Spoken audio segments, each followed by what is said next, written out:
And now after him, there's just after.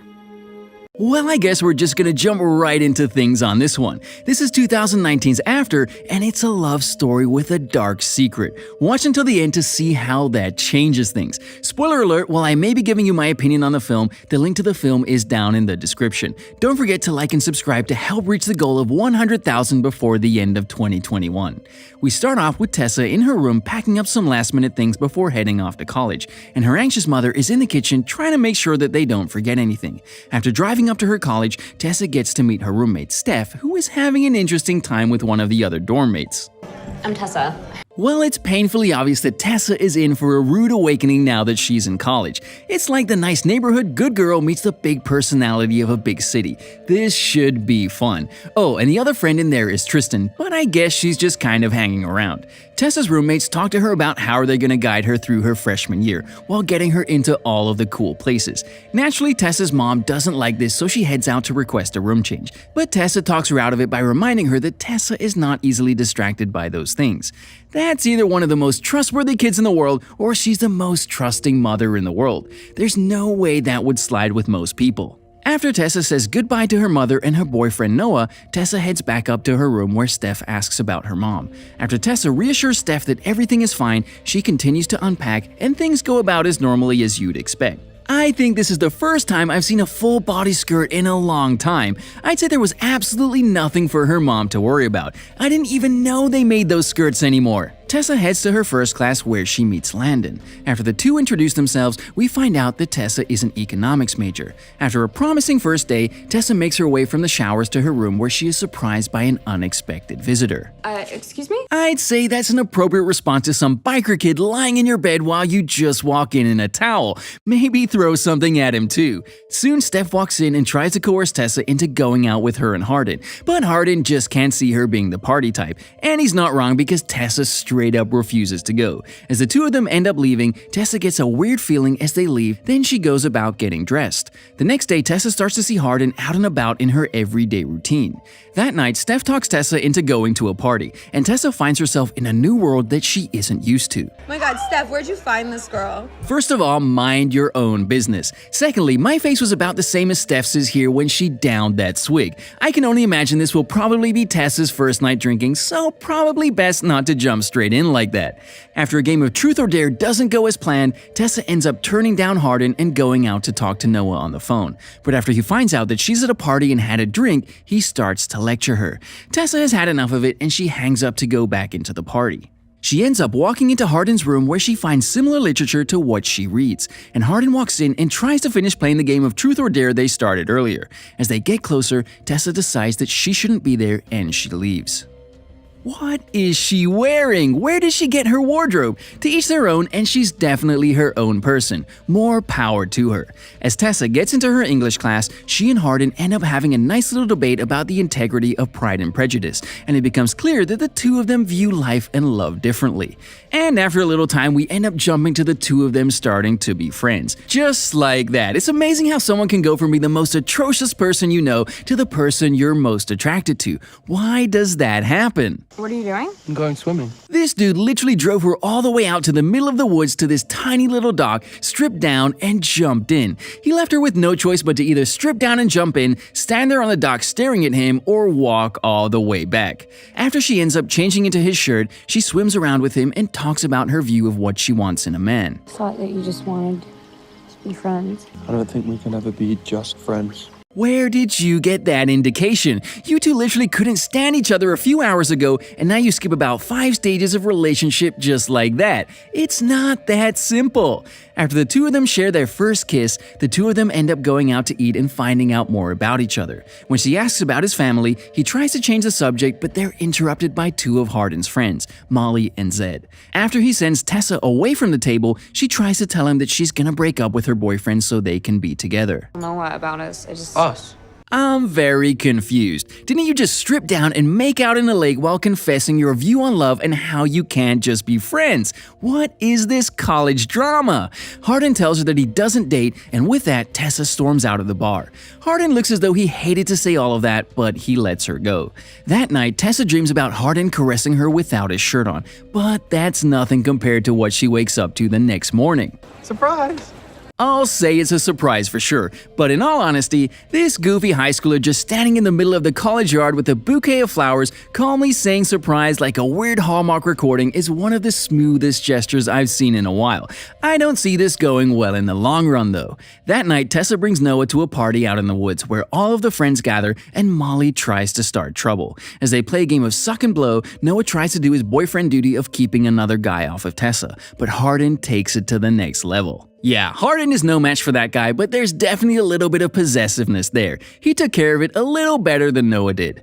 Later that night, Tessa and Noah go back to the dorm room where they watch TV, and Tessa stays up later to think about what happened. When she gets a phone call from Landon, she ends up leaving the dorm to meet up with him. When she gets there, Landon is cleaning up a mess, and he explains that Hardin is having a really bad night emotionally. Landon explains that Hardin won't talk to him, so in a last attempt, he reaches out to her to try and get him talking.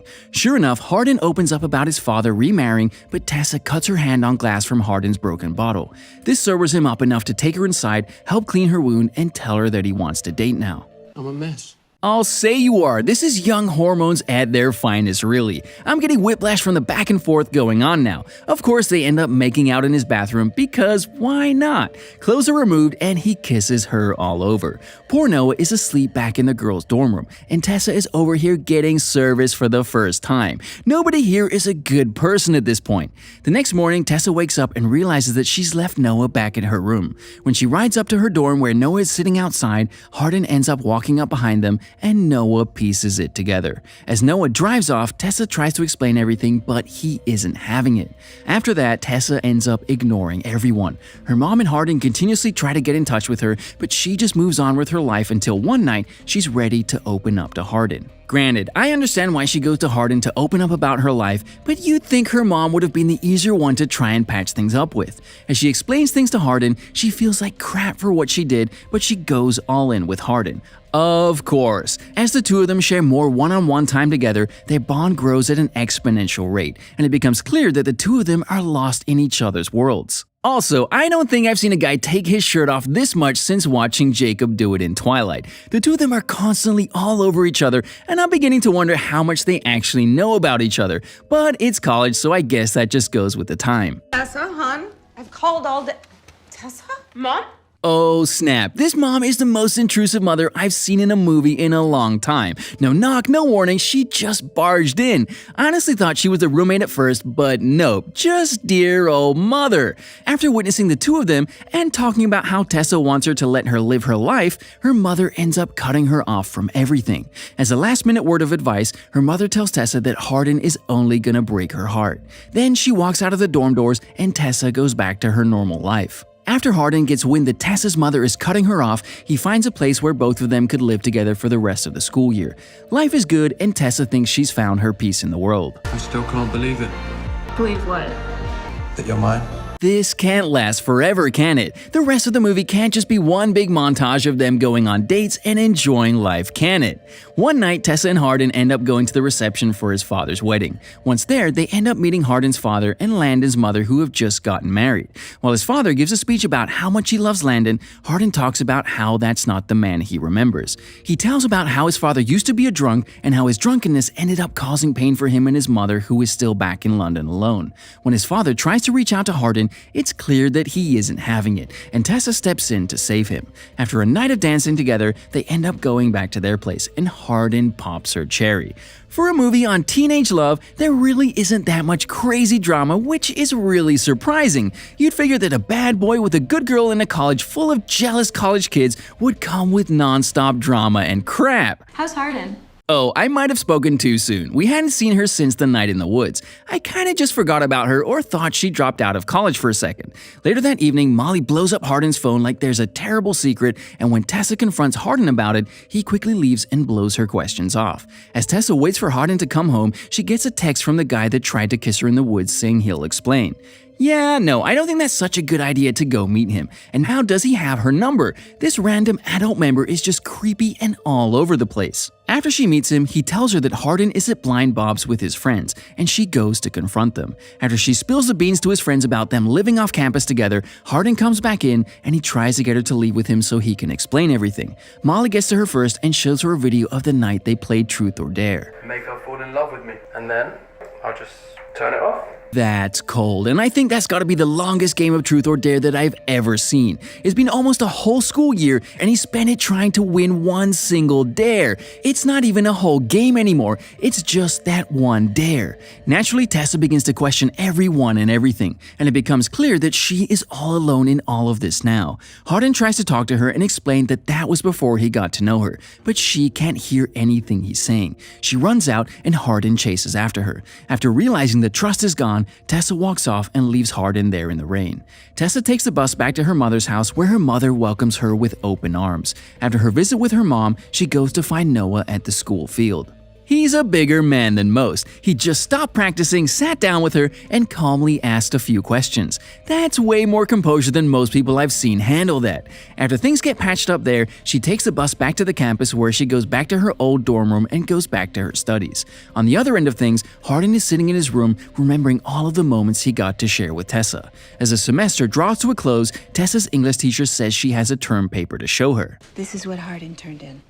I think it was actually written more for you than it was for me. You can see in her eyes that part of her just wants to throw that thing away. And can college professors really do that? Just take other students' papers and hand them out to other people.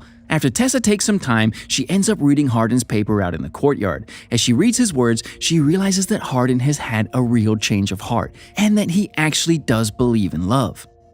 As she reads on and goes to their secret pier, Hardin comes up next to her and joins her looking out over the water. And with that, the credits roll. For a teenage love story, it really didn't have as much drama as most. It really focused on the characters and their development through their journey into love. It was a refreshing take on a trope that has been worn out by every other love story of the same essence.